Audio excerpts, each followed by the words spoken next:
Hi everyone, TJ Mac Vintage Cards here, and today I'm doing episode 10 of Through the Cardboard on Bill Terry. He'll be the focus of this short episode.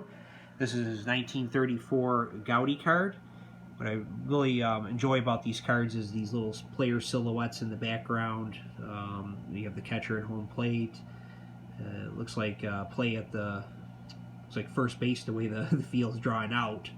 But more looks like probably play at a different base. I don't think it's meant to be the perfect image of a field. It looks like just like an isolated shot of that particular base, so it could be a play at second or third, and then you have the catcher here at the plate. Real interesting design to me, and it's just that look of that 30s artwork that I really appreciate. I really like Art Deco. I don't know if this is really Art Deco per se, even though that was like the predominant art form of the 1930s. The Diamond Stars look more Art Deco to me. I'm not an art major, but you can definitely have a 30s feel when you look at these cards. And this one here, I think captures that. It's got nice color on it. I really like the Lou Gehrig says on the bottom of these cards. And I'll talk a little bit about Bill Terry in a second, but on this particular card here, they give you some nice information on him. It just tells him the year he was born and just a little bit about him, how he was the leading hitter for first baseman in the National League with a .322 average. He's a southpaw. He's from the South. He was born in 1898. And then this is here in 1932, he took over for the legendary John McGraw, and he was a player-manager at this point.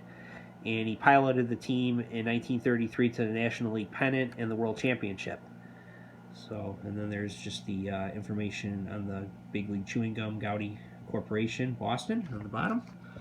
So I really like this card a lot. It's got a nice clean back on it, and just a great looking card for my collection, and I'm just real happy to have it. And as I've talked about, I don't have, like a humongous collection by volume by any means, but the cards I do have, I like to display and enjoy, and this one during baseball season is one I keep on one of my cases on the wall because he's a player that I think a lot about.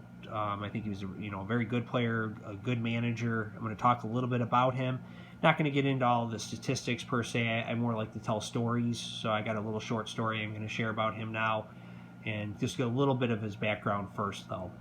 So Bill Terry, he was the last 400 hitter for the National League. Most people know that probably. He batted .401 in 1930. And just to change it up here, I'm going to show a 1960 Flair card from the set that my son and I are working on, my oldest son. So this is just another nice looking image of him in his uniform. But Terry, he was a very confident player.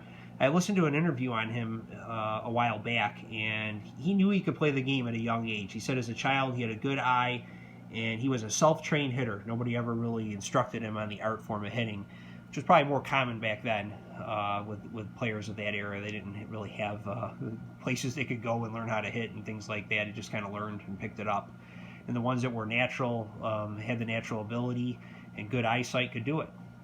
What's really interesting about him, though, is that he bounced around minor league ball from 1915 to 1917.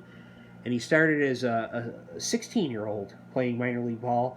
And he said him and the missus, as time went on, they couldn't make a living with him playing ball, and he had to quit.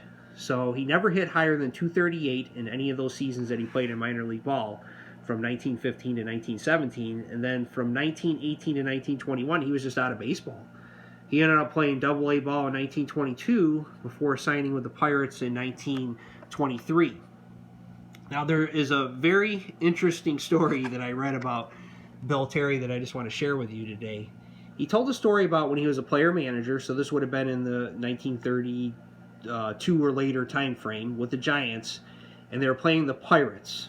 And there's Travis Jackson, and I don't have his card, but here's what his 33 Goudey card would look like. And he was playing third base that day, and during one of Jackson's at-bats, he wasn't, as Terry told it, doing a very good job at the plate. Jackson was struggling at the plate that day. And there were 2 strikes on Jackson at that moment, and the winning run was on base. So Bill Terry stops the game, and he calls Jackson over, and he says, "Travis, how about I come in and take your 3rd strike for you?" And Jackson, he kind of looked at him, and he said, "Well, Skip, you're really putting yourself in a bad position if you want to do this, because you're only going to have 1 strike left." And he says, if you want to do it, though, go ahead. And Terry says back to him, well, I'd like to. I think I can hit this fella. So Terry gestures to the bat boy to grab his bat. And he casually walks over to the plate. He then digs his left spike into to loosen the dirt. He then grips the bat so his knocking knuckles are aligned. He figured the pitcher was going to try and come through with a fastball. If he's wrong, could be game over. The pitcher whines. He delivers. Here comes the fastball as he predicted. Terry smacks it for a 2-base hit and wins the game. Now, Bill Terry in this interview said he believes no major league has done that before or since the time that he's given this interview up to that time.